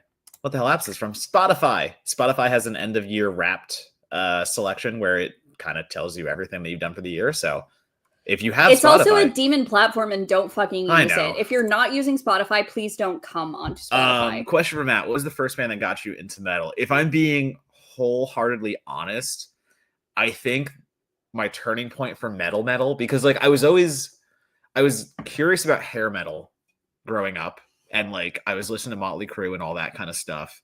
But if we're talking metal, I think it's City of Evil by Avenged Sevenfold. I think I remember buying that album specifically because like I saw, I forget what it was, but like it was old school Comedy Central when they'd still put like infomercials on, and they would sell albums on infomercials. That's how I found out about Breaking Benjamin. So like I was listening to Breaking Benjamin, I was listening to kind of that stuff, but my full turn into metal was, I think it was City of Evil by Avenged Sevenfold. And that album, I think to this day, is a perfect fucking album. I don't think there's a bad song on there. So I that's got to be, I'm looking back really quickly because I was getting into Slipknot and stuff around that time. But I think it all started there. Yeah, I'm gonna say that. I think Avenged Sevenfold, City of Evil. Band that did not get me into metal is Necrogoblicon, but I respect them and their art and the people who like them. Harry was in pain. No, I honestly think I was in pain because it was so loud. I have an answer. It was so loud. The reason he screamed the same word the entire set. Okay. He did so. One word the entire set. That is not how it sounded in the car. It's not. It was. The Goblin was great. Yes, I love Joe the Goblin. John Goblin. How dare you? I thought he was great. You just Accounted swapped by Joseph Dave. Quinn. Yeah, John Gobblecon. Now John Gobblecon's in a day one, and Joseph Quinn is. I would watch him in a movie. That would be very funny. I did think he was excellent. Okay, wait. Actual story time. I took both. We talked about this. I took them to a Necrogoblicon concert with Carnifex and Godfrey. I want to be clear here. I am not lumped in with the not want to go situation. No, I was very on board with seeing Necrogoblicon. I am a party of one. Talking about even not wanting to go situation. But the Necrogoblicon that you listen to on Spotify, it does sound different than live right now. Why didn't you warn me? When I didn't know about it, I found out the day after when my friends talked to me, and he's like, "How is the new singer of Necrogoblicon?" And I was like, "Oh fuck!" So who we listened to in the car, the lead singer of Necrogoblicon did do both parts. That's why I was confused. So the former singer of Necrogoblicon did he did the goblin, but he also did the normal singing voice. So that was all him. He departed the band for amicable reasons. He just wanted to start a new life. He didn't want to do music anymore. They should have held auditions longer. Anyway, so man, where's Dickie from? Dickie is from some band. I think it's like something Fetus. Like it's something. But anyway, so Necrogoblicon, the one that we saw, was a brand new singer who did a lot of goblin growling that was much more growly. It was the same thing. It was so that is so part of the reason that I enjoy Necrogoblicon is you can usually discern the words that they're saying. So I like metal a great deal, but I do not fuck with screamo. Because when it is solely that, I had that up before. It's just I respect the growl, but if I can't tell the words that you're saying, I'm not enjoying it. Yeah. And so in the before they changed lead singers, evidently, you could tell what they were growling, and it was very, very good. At this live concert, it was just the whole time. That's a good impression. I should say, sorry, System was there too. It wasn't just Avenged Sevenfold. I think System played a huge part in getting me into metal. Disturbed, Why? Disturbed, yes, but not as You don't much. the thumbs up. The I was like, thumb- you just don't like why? Disturbed? What is triggering No, that? sorry, yeah, no, I like Disturbed, but System, I remember having a poster of too. So now, like, it's fun because I don't think about music that often. So when someone asks me a question about it, like now I'm going down the rabbit hole. Like, how did I get to? Oh, we're down lower. I already. Yeah, I don't remember. Yeah, we did all of that. Okay. All right, let's get back to. Sorry, we were doing regular chat. We're back on super chats. We're doing a little bit of this. Continuing the for all of you theme, you can acquire any work of art. Cost is not an object. What would it be? Stay safe. Movie friends. I would acquire the T-Rex from Jurassic Stop Park. that. That's No, mine. it's No, mine. fuck you. It's mine. I don't care. I know I it. said it first. It's Mm-mm. mine. I No, have the it's money not. and I got it first. He's There's easy other to kill. There's other dinosaurs. There's other dinosaurs. I want the Dilophosaurus. There you go. I want blue. Well, you That's get fair. one then. Yeah, everyone gets a dinosaur. Wait, I'm trying to think of another. Something else. I mean, like, I would So take. we're all just not like Dino. Jurassic Park. I would take a. I mean, we're I would right. take Chucky and Tiffany from Bride of Chucky specifically. I want those. I love how Scooby-Doo this is dolls. like broadly art, and we're all like, "Give me a movie thing." That's art to me. No, fuck that. Movies are art, and I want the prop. Well, it's not a question of movies or art. It is a statement that all of us went to one specific art instead of the broad existence of art forms. That is fair. To be honest, I don't want any of the other things in the other art forms. The original Starry Night. Oh, the original Star. Yeah, that would be. Yeah, that's fair. There you go. No, I still want the T-Rex. Yeah, I just I'm like thinking of can't paintings, get like, I off just a want the Jurassic T-Rex. Dino. I'm like really into the. I mean, this is still in the movie zone. One of my favorite things that I own is like an actual used storyboard from that's Jurassic cool. Park Yeah. from back in the day, but they're not. It's not the original hand-drawn one because I definitely cannot afford that. It is like the photocopy that hung on the board in the production office. So I Yeah. still love it dearly, but like I wouldn't mind some like early like original sketched There, frames. when we were walking around Disney, there was like the Disney like paint, whatever you're called, like the animation store or whatever, with all the artwork and stuff. I know what I want. Well, and I was gonna say, like, they had the original art boards, like the cells and stuff from like Lion King and stuff. Like, I think That's cool. I could find something in there. I that would want- fucking adore. I want a figure from like a screen used puppet from Nightmare Before Christmas. Oh, one of the stop motion. Yeah, I would that's fucking cool. particularly really like the trio of Lock, Shock, and Barrel. I That'd be cool. love original animation sketches That's a cool, lot. A lot. This is a good pick. Yeah. I want Okay. Flash or Gremlin. This is one Gremlin with a fucking trench coat. You gotta keep manning it. All right, that's fine. I can't use your mouse. It's That's fine. Mike. Mike. By the way, for those who haven't had the chance to see it yet, Flow is now available on VOD. What, Mike? Was it Prime Video? Is that where it was? I remember seeing this the other day. Well, if it's on VOD, then you can buy Yeah, it from any platform where But you like, purchase if it. you- But if it's Sometimes- but if you're Yeah. if you have an account, you could stream it. I'm pretty sure it was Prime Video. VOD and available on streaming are two very No, different I do, things. I Oh, do. yeah, But like, yeah. if someone wanted to stream it on a service they had an account for, If they had versus it, buying yeah. it somewhere, Yeah. Is it available on streaming and VOD, or is I'm it just on fairly VOD at certain this point? I saw someone, unless it was an error, but I thought It's on Prime, yes. Yeah. Yeah. Okay. Word. I want Kermit and his banjo. That's a good pick. What you doing, buddy? Yeah, pick them. I saw a fucking demon win. It's fucking this jabroni. I mean, listen. I do want the magician costume from Demon Win, don't get me wrong. But I already have Demon Win hand-used demon gloves. So, like, I don't need another Demon Win thing. Also, I bet I could buy Chuck's costume very cheap, where I could not get a T-Rex without the Didn't right you money. pay a silly amount for those fucking gloves? I paid $150. That's a silly Oh. amount for those fucking gloves. No, it's That's not. actually not bad for screen No. use For props at all. Demon Screen- Wind? Yeah. It means something to him. Yeah. Right, for him, but like Yeah, the fact no, that it meant enough to other No, people for it to be $150. Every movie has its fan. Comparing it to other props. You, Yeah. the one. Every movie has its fan, and I'm the fucking It is Demon true. Wind guy. It is true. No, it does not. Who- Human Zoo had not have any fans. I bet there's one. No, There's a producer who loves it. they're a fucking monster. There's a producer who Yeah, loves They're don't bad wanna- and they should feel bad. Shoopies. it. Okay, Andrew. Andrew, you came to LA and didn't hang out with us. It's true. Every Like, time you're literally, out here, you're you like, could have hung out with ghost. us, and you don't contact. I would have hung out with you. Amelia would have hung out with you. I'm seeing if it was a Fucking- thumbs down. Fucking no one hangs out with me. I'm Andrew because I don't text people. Just fucking text me.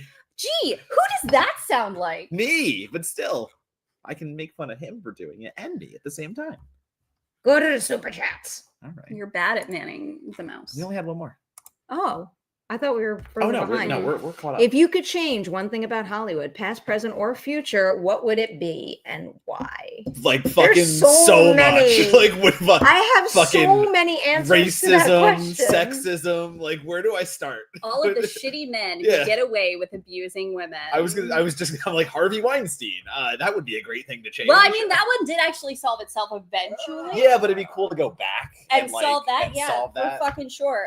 Yeah. The sexism, Like on the my way to kill racism, Hitler, yeah. I just go back and stop off Yeah. at Harvey Weinstein. Yeah, Um, he's gonna die in prison. It's fine. yeah, rot in hell. I'm just like my brain. I'm thinking of a realist. Like, No, flooded I'm trying to with think of a realist. options. Like, it- How is all of the shitty men in No, fucking oh, no, Hollywood that not is- getting to be I know. shitty men No, that anymore? is Not very valid. much. That is 100% valid. I'm just trying to think of something that like, Probably ban AI. Oh yeah. like that's what I'm thinking. I'm thinking of something for the future. I'm trying to think of Probably something ban for, like- AI. Part of me wants to remove Oscar campaigning from the equation. That'd be interesting. I would just love to see how the races would change if there was no They would. money behind their They would promotion change on tremendously. the awards. Netflix would not get the attention it actually gets now. But like, but That's- as I say something like that, it's still not going to be fair because still studios are backing something for its regular release, in which case it's likely getting in front of more eyes right out the gate than a smaller film. And then if the smaller film never has the opportunity to campaign, it doesn't even stand a chance of topping the things with the wider release. I Right. don't It's fucking also weird No. that you're mad at Netflix because they don't have Best Picture. no, that's Yet. fair. Yet, but Yet. like that's they fair. still Right. run. They still run But one of the biggest Netflix- campaigns. Right, was but gonna they, say, Netflix for all of their spends- that's money, fair. they That- still do not have Best all right, Picture. that is fair. But them still running those campaigns pushes out smaller movies that get forgotten because they're just better at doing that. Sorry, but is this true? I don't remember this. Is I this don't- true? No, we hung out. Remember when we hung out at fucking? Was there another time, yeah, Ian? Ian, what I the feel like fuck, Ian Ian? was here What the once. fuck? I feel like Ian was here once when I wasn't here. What the fuck, Ian? We hung out at the bar. We were here. I'm at gonna the, at beat the- him up later No, because we were of here at this, the British Ian. bar. We went to the British bar and we got. We had lunch. Yeah. Well, I remember that, but I I feel like remember there when was a Ian time didn't after come. that. Oh no! For the yes, because COVID was doing a peaky peak and it was here for System of a Down. I remember that. Sorry, that Did was. you ghost him? I didn't fucking ghost. I just decided Now not Matt's to turning hang red. out. What? I don't know. No, I didn't ghost. I fucking. Ian says that you did. Well, Ian doesn't get a drink at next Fantastic Fest then. Oy vey. Well, Ian. Ian brought us beers, right? Yeah, the that au jus happened? beer. Yeah. We had au jus beer. It was- Thank you, Ian. Really good and upsetting. I couldn't drink an entire au I jus couldn't, beer, but it was good. and yes, we're saying au jus beer. It is Because, literally, like- it was like drinking au jus juice. I with always talk- fucking booze in it. Why did you say au jus juice? Like Au jus. It's liquid. Like Au jus. I always say that I would drink au jus, and you can. No, we had the good pickle beer though. Do your job. We're one, dude. We're caught up. I've been doing the job. Annabelle. That's a Deceased or single one. living, any entertainer you'd have a meal with and pick their brain on things. Christopher Lee, Keanu Reeves, or Tilda Swinton for me. Oh, deceased or living. Or I living. was like, they're all alive. There was For a quick. now. There was a quick. What the fuck is Stop wrong that. with you? That's a Oy Right. vey, I It was can't. a comment. The person that I would really love to have a meal with and talk to at length is definitely Wes Craven. I was lucky enough to meet him and talk to him one time in my career, and it is still to this day one of my favorite interviews of my whole life. I don't think it will ever stop being, and he was so incredibly like nice and receptive to my enthusiasm for him and his work. I would love to have a meal with him. I'm picking one of each because you can't control me. Dead Robin Williams. Oh, Alive Haley Atwell. Ooh, Yeah, good choice. my girl. She's cool. Yeah. I like her. I'll never escape wanting to talk to Samuel Jackson. I think that is just someone I want to talk to so very fucking badly. He's a very funny Like interview. I've never gotten to. And just to sit down to and have a fucking conversation. He is very chill. God, if we're I doing would one love of each. to hear the conversation between the two of you where you explain to him Necrogoblicon. Just so I can hear his reaction to that. But I like honestly deceased. Like I want to fucking talk to Mitch Hedberg and just understand how his brain works because like one of the like to this day one of my favorite comedians and unfortunately taken so fucking soon. But the way that he approached comedy and the way that he found humor in not having to be, I don't know, like at the time, like Hedberg was just doing his comedy when everyone was trying to do like boundary pushing shit and trying to like push the envelope, blah, blah, blah. And Hedberg was like, nah, I got an elevator joke. Fuck you. And like, I don't know, like I want to talk to him. Like I think Mitch Hedberg would have been such a fucking genius of a person if you actually sat down and talked to him. Carlin, someone just said, like, yeah, of course. I want to talk to George Carlin all fucking day. I think George Carlin and I might give each other a heart attack. Just possible, just going back and forth. The of like, unadulterated rage in that room might kill us both. I can see that. Yeah. I want to do it, just to be clear, but we might die. Lewis Black. Just sitting down with Lewis Black. We're going to see Lewis Black on his last tour. It's Matt's Christmas present to me. I'm very excited. Lewis Black is one of my very favorite comedians. He is very good. Are we talking about, oh my fucking God, in Manhattan, like a chain? It's where he gave me my sneakers. What the fuck are you? That's what he's talking about right Where'd you now. meet him? Your favorite restaurant is Meatball Shop. No, he's making a joke. He's making a joke. It's like a fucking chain in Times Square. Margaritaville. Margaritaville. Wait, was it Margaritaville or was it Senor Frogs? What the fuck? Because Senor Frogs was in Times Square. Margaritaville. Oh, it was Margaritaville. Because it it was Margaritaville. And I don't know why the fuck we chose this place, but I was getting dinner with the person that I was taking to see Scream 6 with. Where was there a Margaritaville? Or 5? What the fuck is time anymore? I do not know. Yeah, that doesn't. No, we saw Scream. Which Scream did we see it? But I also saw them a lot of times. Oh, you did. That's right. I was gonna say I saw these movies Scream a 5 stupid amount of times. I remember Scream 5. I think it was the first one. I think it was Scream. It was Scream 6 because I was in New York and I did that junket in person. Okay. But yes, that's where we met. Where the fuck is the Food Margaritaville? was terrible. It's awful. Oh my god, it's you don't bad. eat at Margaritaville. It was in Times Square and Barely drink around. Margaritaville. It was like around the corner from. I guess it was probably one of the 42nd Street theaters where they were screening it. I think you're talking about Senor Frogs still because fuck no, I know I'm talking about Margaritaville. I know for a fact. Andrew, can you confirm this? Andrew, was it Margaritaville or Senor Frogs? And you got to go up an escalator one floor. I'm telling you, it's Margaritaville. Are you sure it's not the fucking Olive Garden? No, it's Margaritaville. Because I don't remember a Margaritaville in Times Square. That's the only reason. You haven't been there for way longer than I have. There's a Margaritaville in Times Square. Okay, so that's fair. I just never. I used the supercomputer that we all have in our hands. Look at this magic thing. This fucking. That's fair. That's actually a fun one. I'm just reading it to myself. Hey, Perri, I'm curious, who's your all-time favorite cinematographer, considering the fact that you watch a lot more movies than us? I don't know about that in this chat. There's a lot of very passionate people here. Mine is Roger Deakins. His work in Sicario still blows my mind. Sicario's so fucking good. Oh, man. Favorite of all time. That's so fucking hard. I feel like I'm going to say something and then think of others. I mean, this is like a little, I guess, obvious nowadays. I'm definitely very obsessed with Greg Fraser, though. Yeah. Everything He's good. everything he does fascinates me, and I'm also a little obsessed with like the narrative with his protege, who I also really love, and I think is a visual genius, Oren Saffer.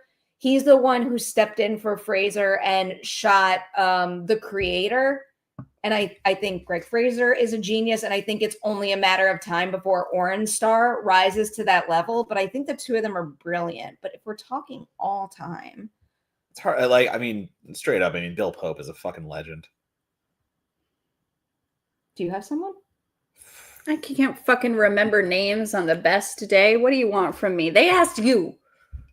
I like Bill Pope because so many movies, I'm like, wait, why is Bill Pope the cinematographer for? Like, it's not expected, and I'll see that he's just like working on such a varied amount of genres, and like he's always making a mark somehow. I think I got to go with Bill Pope. I mean, Dean Cundy's an obvious pick for me because of Jurassic. Oh, yeah, it's fair. Like that, like there's so many talented cinematographers. I mean, up and coming is I feel like I'm Pavel, missing some like, obvious shit for this year, just in particular, because I feel like name dropping them. I think the Brutus and Conclave are especially beautifully photographed movies. What? Dean Cundy. Okay, Yeah. it is Cundy. Yeah, Yeah. it is. Yeah. Yeah. Oh, Cundy's so talented. Jurassic, yeah. but also The Parent Trap. Yes. there's something else that I'm not thinking of that he did that I love. Back to the The Future, Thing. Halloween. I mean, The Thing. Well, Thing. Halloween. Yeah, Cundy's. No, Cundy's there's legendary. something that Hook, one of my fucking all-time love Hook. one of my all-time favorite movies, and film Twitter can eat my ass. Death Becomes Her, What Big am I Trouble doing? Little Yeah. China, Oh, there's something, Garfield, unfortunately. There's something Listen, else. I'm get that thinking money. of. Get that Truly. money. Camp Rock, I'm definitely Flubber. I'm definitely not thinking about Camp Rock.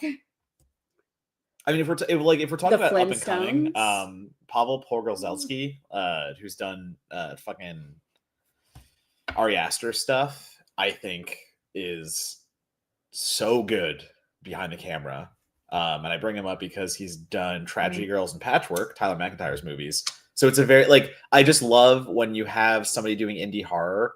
And I know Pavel got the job for Hereditary because of Tragedy Girls.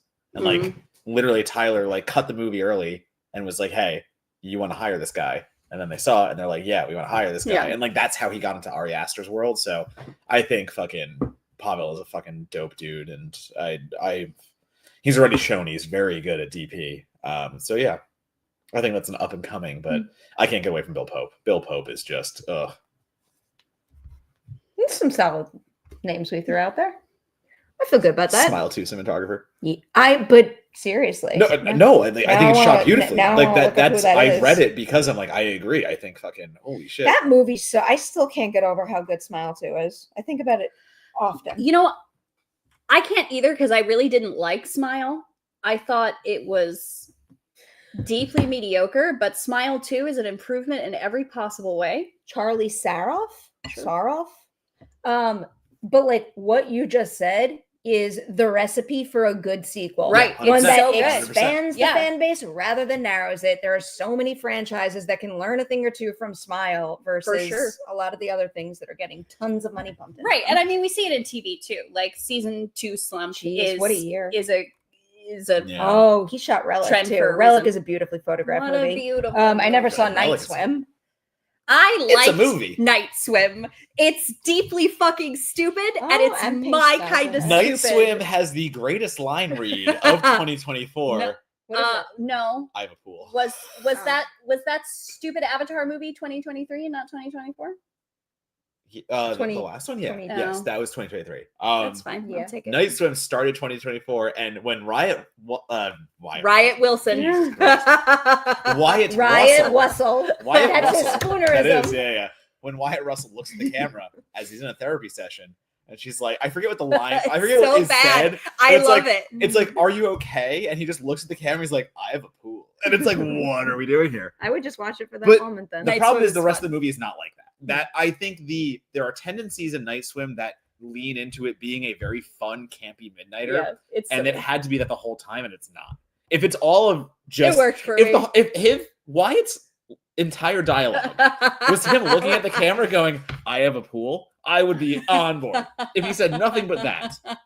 Unfortunately, there are other lines, and that's why it's a bad Unfortunately, movie. the rest of the movie happened. Yeah, I liked it. unfortunately. I liked it. How many I can use my movies did you guys letterbox. watch in 2024? In total, mine ending number was 400. That's a lot.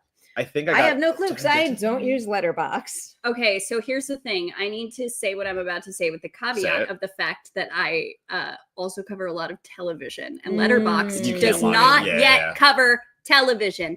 Fix it, Letterboxd, please. I beg you. Just put seasons. Please help me. I watched. I can't fucking see it on. Diary. Oh, I think I hit 250. I mean, I know I was above 250, I think it was. but it's also like, are we including new watches? Are we including? It's just whatever you fucking watched in the year. Stop making it complicated. Diary. Stats for 2024. year. Oh, look, I have a laptop. I hit 287. Well, I figured Oh, I no. could do it on my phone. 320. So I hit 320 in with duplicate watches in 2024. I mean, that's the problem though. For our side of things, when you're writing about movies, even as a critic, like you have to kind of like, I can see as many new things that I can possibly sell, but then you're starting to sell features and then you're starting to sell interviews, and all of a sudden you're covering the same movie over like a 5-day span. And the unfortunate part is like, I wish I could watch a new movie every one of those days and review it, but no one wants to pay for the other movies. And that one popular movie that I can cover, I can make the most money off of. So like that is the unfortunate side effect right now. But I mean, this is what it is. I watched 169 movies There you go. and a fuck ton of TV. I was going to say, but your TV, like if you add TV episodes and the amount Right. of time you've actually watched on that stuff. Guillermo Jesus del Toro. Christ. I'm not getting in a car with Kevin Smith. All right, listen. No. I like Kevin Smith. I like Kevin's Kevin cool. Smith. Guillermo But, del Toro. Yeah, I'm going to sit there. Guillermo's one of my favorite people, like not just in this industry, but on this planet. I would choose him over the large majority of people you would list, Andrew. I don't stay for Q&As often. I don't sit there for like interview sessions When he's and stuff like that. moderating. But Guillermo del Toro talking to Robert Eggers about Nosferatu is just, you're sitting there going like, the way they understand the movie so intricately, but like the way Guillermo just understands monsters and vampires and Mhm. horror is just on another level. And Like I his want to watch. passion for Yeah, his everything. Right. passion for He's everything. just so joyous. The one caveat that I will add is if Kevin Smith and I talked about Supergirl for the entire you would. ride, Like, that's the I thing. would indeed Yeah, you can- ride with you Kevin can I was Smith. gonna say, combo. like, you and Kevin Smith could talk about superhero movies for so long. No, Supergirl, the series, Right. specifically D- for the whole road trip. My favorite Kevin Smith story is watching what's the first Infinity Wars movie? Is it Infinity War? Sorry. What? It's Infinity War and then Endgame, right? Yep. Yeah. Okay, cool, got it. The first Yeah, Infinity yeah, War movie. we got there. It's superheroes. It's not my usual thing. Anyway, so I'm in the New York City Hi, screening. Hongi. We're getting there. We said we would order food. Yeah, I'm in the New York City screening and I'm watching Infinity War. Are we okay with spoilers at this point? It's been a It's fucking been- I'm just forever. making Yeah, sure. man, just So- say it. The Tony moment in Infinity War, it is a press screening, so it's mostly press, but there's like a few rows kind of in the front that are just What? hanging out together. Tony moment. Are you talking about an Infinity War? Like when you think he might die, but it's In the very beginning? no, it's towards the end, but like something sad happens where you think like it might Why be, are we still speaking cryptically? I don't know. because I forget the exact Is moment. it when Peter dies and like dusts? No, I could have sworn it was a Tony thing. is not in Yeah. in peril in Infinity Until War. the I'm end of aware Endgame. I'm aware of that I mean, point. any more than everybody else is in peril in Infinity Alright. War. Something What emotional the fuck? something emotional happens towards the end of Infinity War where you don't know what the outcome will be, and all the critics The are dusting. able to keep our composure, and we're like, okay, that happened, that's a movie, that's cool. And all of a sudden a blood curdling scream comes from the front row of like, no, and then sobbing. Like we can all hear it through the rest of the movie. And we're all walking out and we're like, oh my God, who was that? Like, was that like a super fan? Like, did they bring other fans in? And then like Kevin Smith is wiping away tears as It we're was a all super walking fan. out. It was Kevin Yeah. Smith, who loves everything deeply, Like- and I think that's great. No, and like that, I was gonna say, like, for him to be that passionate about like just fucking superhero movies, and like for him to like invest so wholeheartedly, and when you're around critics who are just, you know, we watch our things, we write about them, and like there's a I don't certain know what kind you're of, fucking talking about, because critics are big fans. Like, no, this they are, is they're weird. huge fans, but like not openly reacting to it. Critic screenings are not emotional things usually. Like, I they know don't what the react. fuck you're talking about, because I cried like a goddamn baby. I'm aware that you did, but the overall general critic screening is usually Matt Donato quiet. has no soul. Oh, Jen, that is aggressively not true. all right. We've hit the bottom. Do we want to say goodnight? Perri wants Din Din. It's Alright. not me A bit. screaming about egg rolls this A time. bit. I was going to bring the link back up.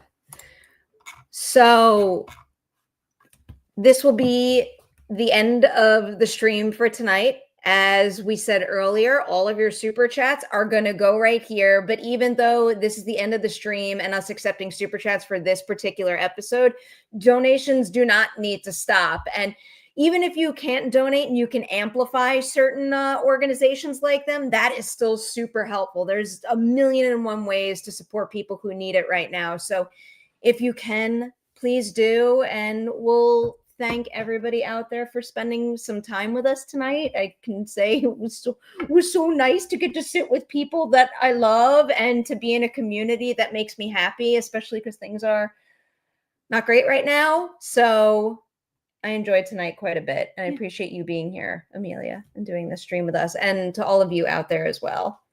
Would you like to say anything before we go? Mutual aid groups will go farther than large donations to big charities. They are already getting support from everyone across the country. So local mutual aid is a great way to go. The Altadena community specifically was ravaged and is predominantly Black and is not in the media as much as Malibu, obviously. So if you can do anything to support the Altadena and Pasadena communities, please do. Yeah, just stay safe. Keep donating. Yep. Do what you can. Like, it's any little bit counts. That is the ultimate thing of like, well, I'm just blah blah blah, and what is my 5 or even just a reshare or something. Everything counts. Everything helps. Don't discredit yourself or anything. Like, just keep helping however you can. That's it.